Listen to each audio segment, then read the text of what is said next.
Hello dear students, good morning. तो चलिए आज का लेक्चर शुरू करते हैं और देखते हैं कि आज हमें पढ़ना क्या है। तो देखिए एक चैप्टर है force and Newton's law of motion, और इसमें हमने अपने पिछले लेक्चर में पढ़ा था कि फोर्स क्या होता है और फोर्स कर क्या कह सकता है। ठीक है, ये हमने देखा था। आज के लेक्चर में हम पढ़ने वाले हैं टाइप्स ऑफ फोर्स के बारे में। ठीक है, तो देखिए अगर फोर्स की बात करें तो नॉर्मली अगर ऐसे बात करें रफली तो फोर्स दो तरीके का होता है, एक बैलेंस फोर्स होता है, दूसरा अनबैलेंस फोर्स होता है। ठीक है, लेकिन अगर इनके भी सब कैटेगरी की बात करें तो और भी फोर्सेस होते हैं, लेकिन हम देखेंगे सबसे पहले टाइप्स ऑफ फोर्स। ठीक है, तो देखिए अगर हम टाइप्स ऑफ फोर्स की बात करें तो फोर्स जो होता है वो दो तरीके का होता है। एक होता है बैलेंस्ड फोर्स ये होता है, और दूसरा होता है अनबैलेंस्ड फोर्स ये होता है। ठीक है, अब चलिए इसके बाद हम बात कर लेते हैं कि बैलेंस फोर्स क्या होता है और अनबैलेंस फोर्स क्या होता है। ठीक है, लेकिन एक बात और ध्यान रखिएगा कि इस लेक्चर का पीडीएफ आपको मिल जाएगा नीचे डिस्क्रिप्शन में, तो आप डाउनलोड कर लीजिएगा। हम यहाँ पे डेफिनीशन आपको नहीं लिखवाने वाले हैं, हम आपको चीज़ों को बस एक्सप्लेन करेंगे। ठीक है, मतलब ये है कि कम समय में हम ज़्यादा से ज़्यादा सीख सकते हैं, और नोट आपको मिल जाएगा तो आप तो वहाँ से डेफिनीशंस वगैरह लिख लेंगे, कॉपी कर लेंगे। ठीक है, और याद भी कर लेंगे। तो चलिए अब हम बात कर रहे हैं टाइप्स ऑफ फोर्स में बैलेंस फोर्स और अनबैलेंस्ड फोर्स।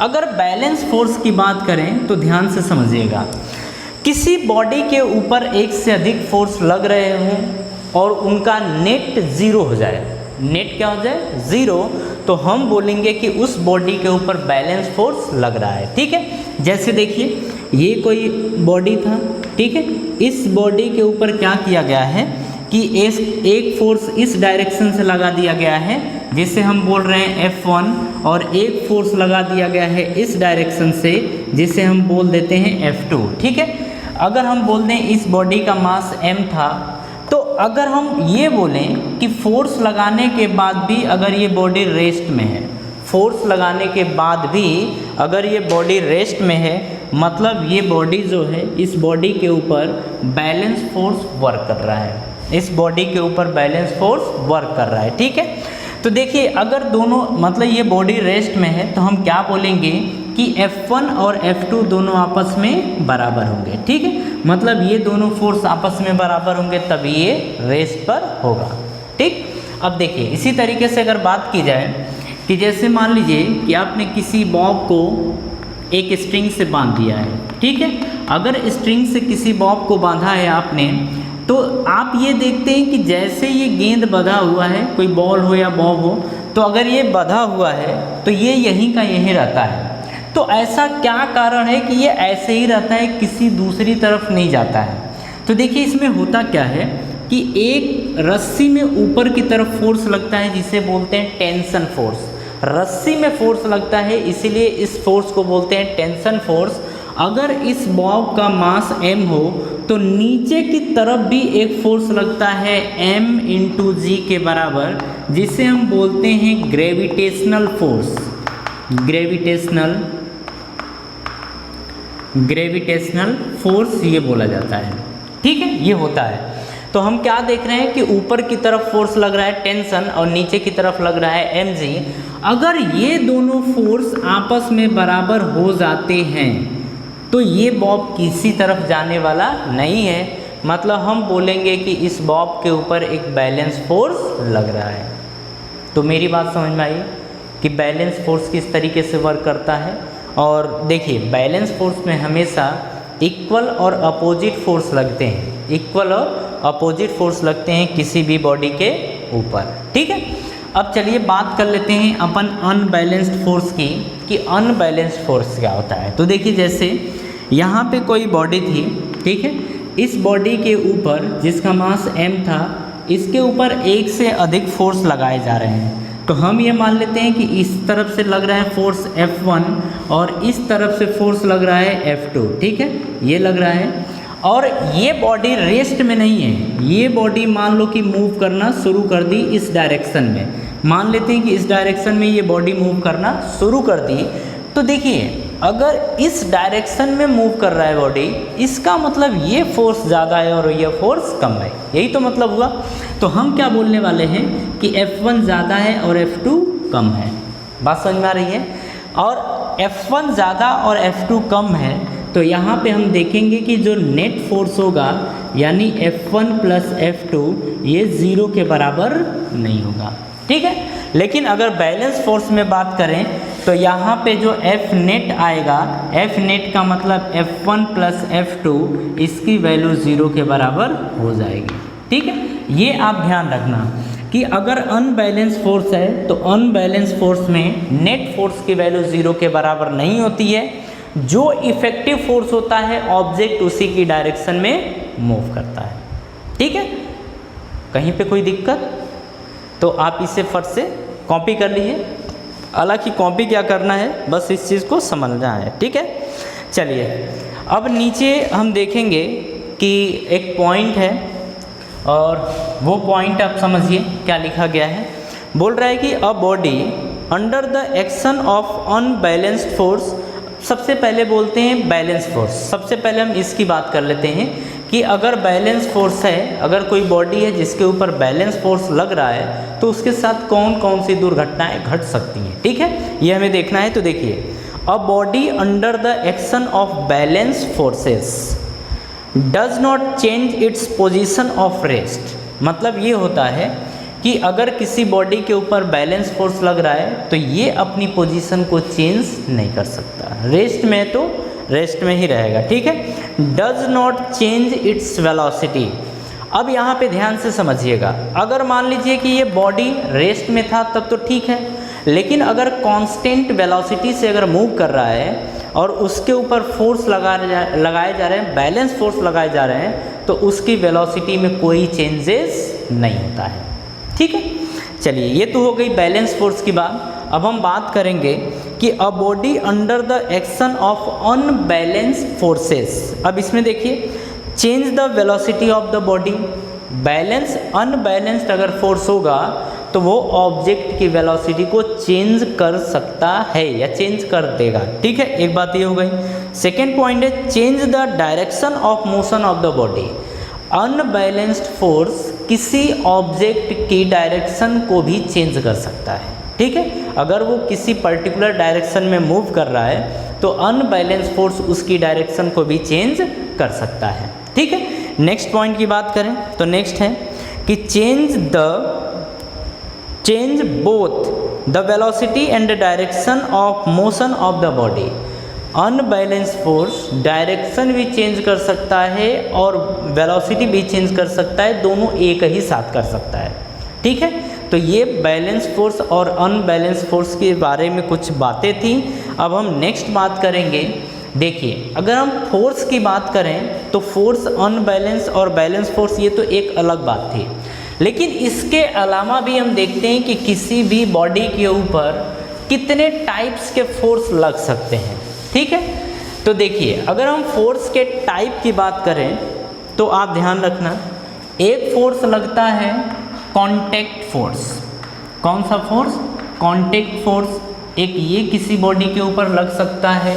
एक फोर्स लगता है नॉर्मल फोर्स, तो किसी बॉडी के ऊपर एक फोर्स ये भी लग सकता है, ठीक है। एक होता है weight of body, weight of body एक ये भी होता है। एक और होता है यहाँ पे फ्रिक्शन फोर्स, फ्रिक्शन फोर्स या इसको बोला जाता है फोर्स ऑफ फ्रिक्शन, ठीक है, ये भी बोला जाता है।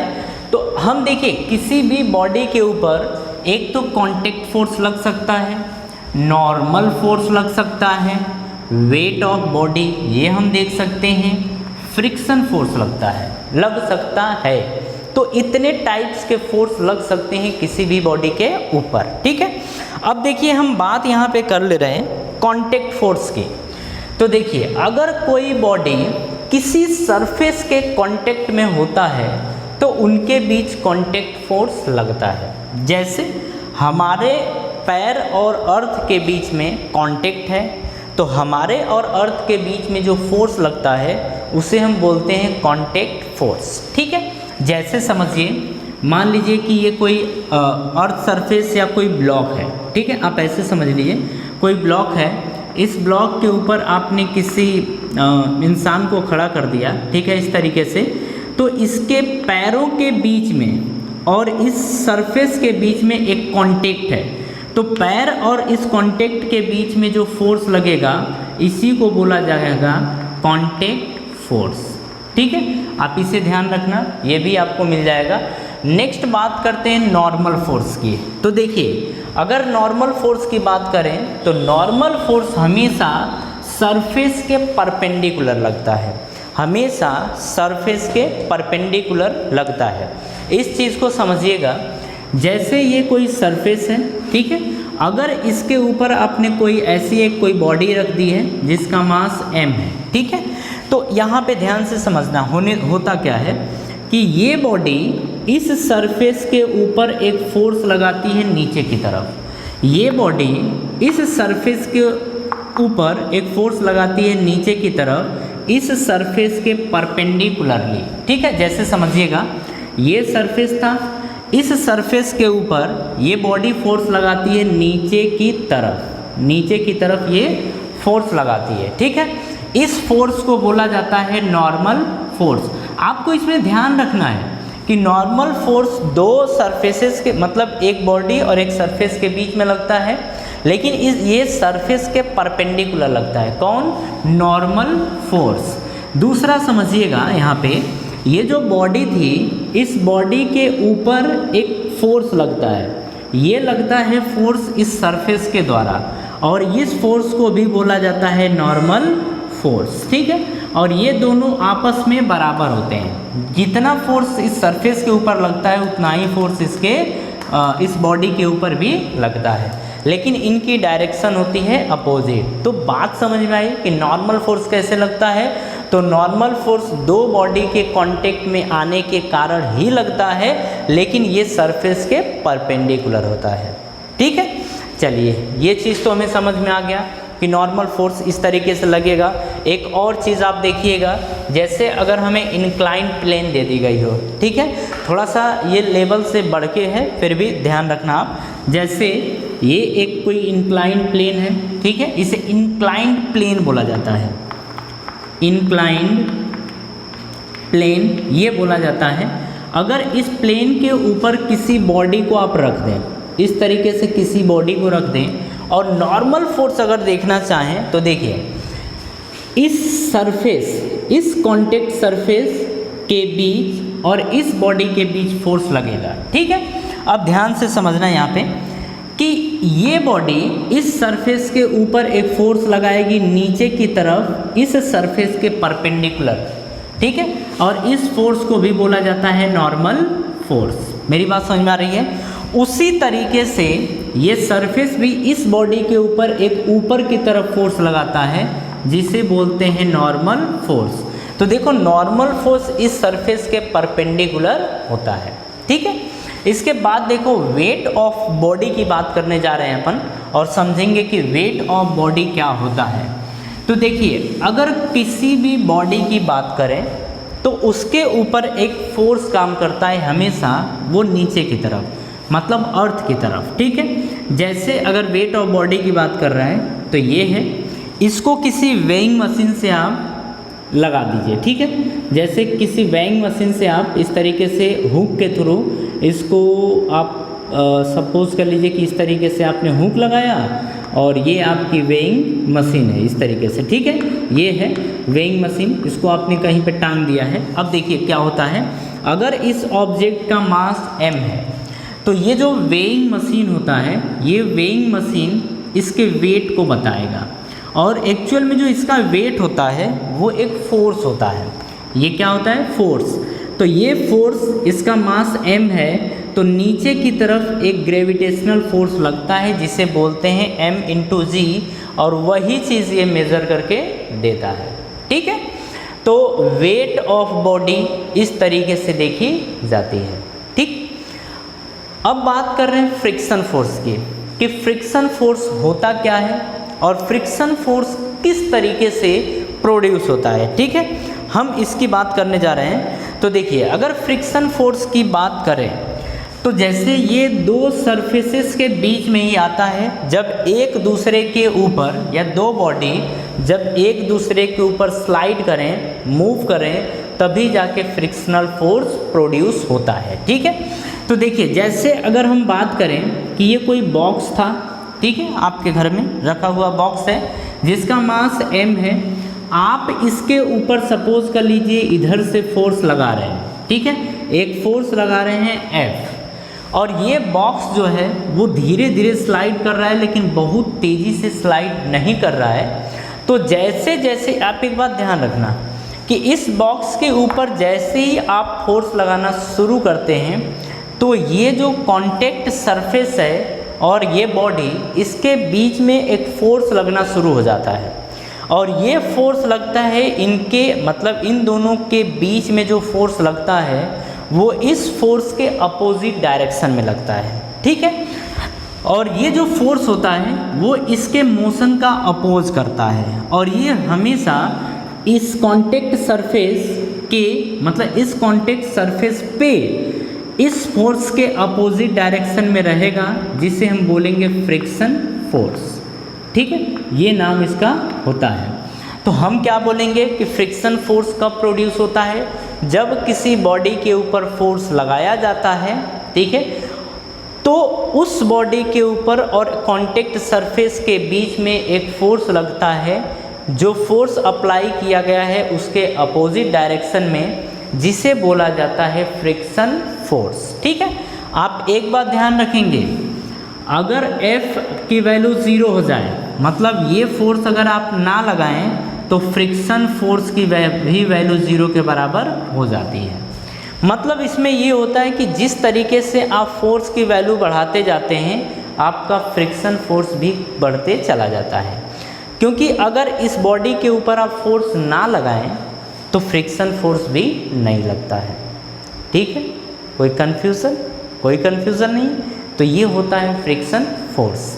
ठीक है, अब देखिए एक चीज़ और आप समझ लीजिए यहीं पे, जो एक्चुअल में फ्रिक्शन फोर्स होता है वो सरफेस पे जैसे ये कांटे की तरह होता है। ठीक है, मतलब ये ब्रेकर की तरह होता है हर सरफेस के बीच में, जो हमारी आँखों से नहीं दिखता है, लेकिन जैसे ही आप माइक्रोस्कोप ले लेंगे ना, तो उस माइक्रोस्कोप में भी इसके फ्रिक्शन को देख पाएंगे। चाहे ये कितना आपको स्मूथ लग रहा हो, लेकिन इसके ऊपर भी फ्रिक्शन थोड़ा बहुत होता है, और ये हमारी ऐसी आंखों से नहीं दिख सकता जब तक हम माइक्रोस्कोप ना यूज़ करें। ठीक है, जैसे ही हम माइक्रोस्कोप यूज़ करते हैं तो ये हमें दिखना शुरू हो जाता है। तो ऐसा नहीं है कि ये केवल सरफेस पे होता है, नहीं, ये इस बॉडी में भी देखने को मिलता है। मतलब जो बॉडी का सरफेस है, इसी तरीके के कांटे इसमें भी देखने को मिलते हैं। तो होता क्या है कि जब इस बॉडी को अपन ऐसे स्लाइड करवाते हैं तो ये जो कांटे फंसे हुए हैं, मतलब बॉडी और सरफेस के बीच के जो कांटे फंसे हुए हैं, ये इसका अपोज करते हैं, मतलब ये मूव करने नहीं देना चाहते हैं। लेकिन जैसे ही हम ज़्यादा फोर्स लगाते चले जाते हैं, मतलब अपना फोर्स बढ़ाते जाते हैं, वैसे वैसे इनका जो इफ़ेक्ट होता है वो कम होते चला जाता है।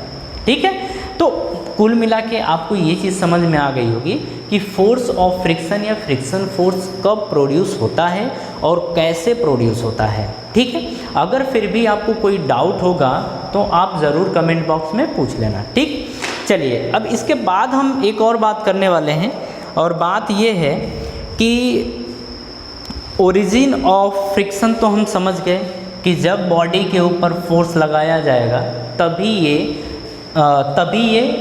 फ्रिक्शन फोर्स प्रोड्यूस होता है। ठीक है, अब हम बात करेंगे यहाँ पे मेथड टू रिड्यूस फ्रिक्शन, मतलब वो तौर तरीके जिसके द्वारा हम फ्रिक्शन को कम कर सकते हैं। ठीक है, हमें वही चीज़ देखना है कि हम फ्रिक्शन को किस तरीके से कम कर सकते हैं। तो देखिए है यहाँ पे कि polishing the surface in contact, surfaces in contact, मतलब ये है कि जो ये सरफेसेस हैं, इनके सरफेसेस को अगर पॉलिश कर दें तो इनके बीच लगने वाला फ्रिक्शन फोर्स कम हो जाएगा। ठीक है, नेक्स्ट है कि अप्लाइंग ऑयल और lubricant between the surfaces of contact, मतलब इनके बीच में आप ऑयल लगा दें या ग्रीसिंग कर दें तब भी फ्रिक्शन फोर्स को कम किया जा सकता है। ठीक है, नेक्स्ट है एडवांटेज ऑफ फ्रिक्शन, मतलब फ्रिक्शन के कौन कौन से एडवांटेज होते हैं ये देखना है।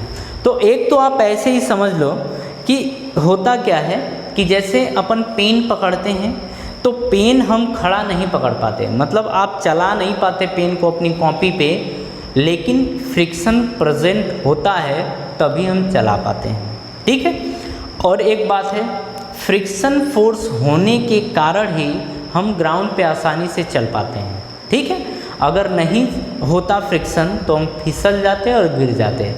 जैसे आप देखते हैं कि बारिश जब होती है तो बारिश के समय पानी का कारण, रोड पे पानी के कारण वो फ्रिक्शन फोर्स कम हो जाता है और स्लिपिंग बढ़ जाती है। ठीक है, ऐसा होता है।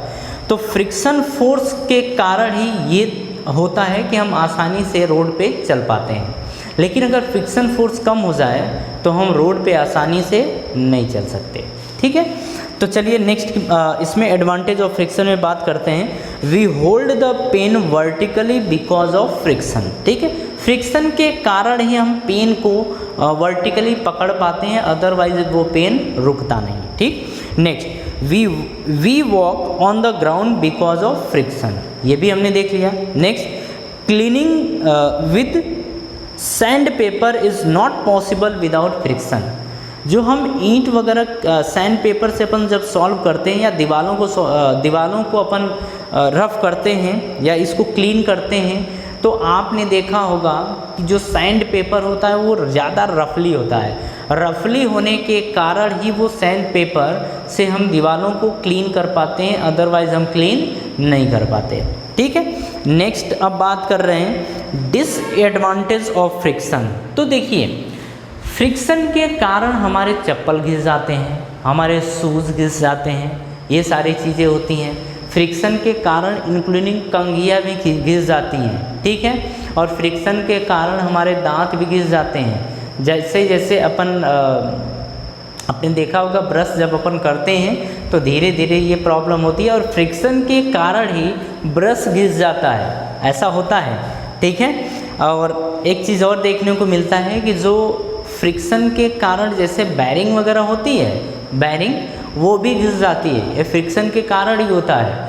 जैसे अगर किसी लोहे की बात करें तो लोहे भी धीरे धीरे घिस जाते हैं ड्यू टू फ्रिक्शन। अब डिसएडवांटेज की बात कर रहे हैं तो friction tears away the sole of our shoes. आपने देखा कि हमारे शूज़ के जो सोल होते हैं वो घिस जाते हैं। नेक्स्ट है friction reduce the efficiency of machine. Machine की एफिशिएंसी को कम कर देता है कौन? फ्रिक्शन। ठीक है, तो ये था फ्रिक्शन के बारे में और फोर्स के बारे में कुछ बातें। एक और गैलीलियो का स्टेटमेंट था या गैलीलियो का एक्सपेरिमेंट था, उसे अपन बस रीड कर लेते हैं। गैलीलियो ने बोला था कि no force is needed to keep a body moving with uniform velocity. उन्होंने ये बोला था कि किसी भी बॉडी को यूनिफॉर्मली मूव करने के लिए किसी फोर्स की ज़रूरत नहीं होती है। ठीक है, no force is needed to keep a body moving with uniform velocity. ठीक है, ये उनका स्टेटमेंट था। तो इस स्टेटमेंट को आपको डायरेक्टली ध्यान रखना है। आपसे पूछा जाएगा कि गैलीलियो का क्या स्टेटमेंट था यूनिफॉर्म वेलोसिटी के बारे में, तो आप ये डायरेक्टली बोल देंगे कि उन्होंने ये बोला था कि अगर कोई बॉडी यूनिफॉर्मली मूव कर रही है तो उसके ऊपर किसी भी फोर्स की ज़रूरत नहीं होती है।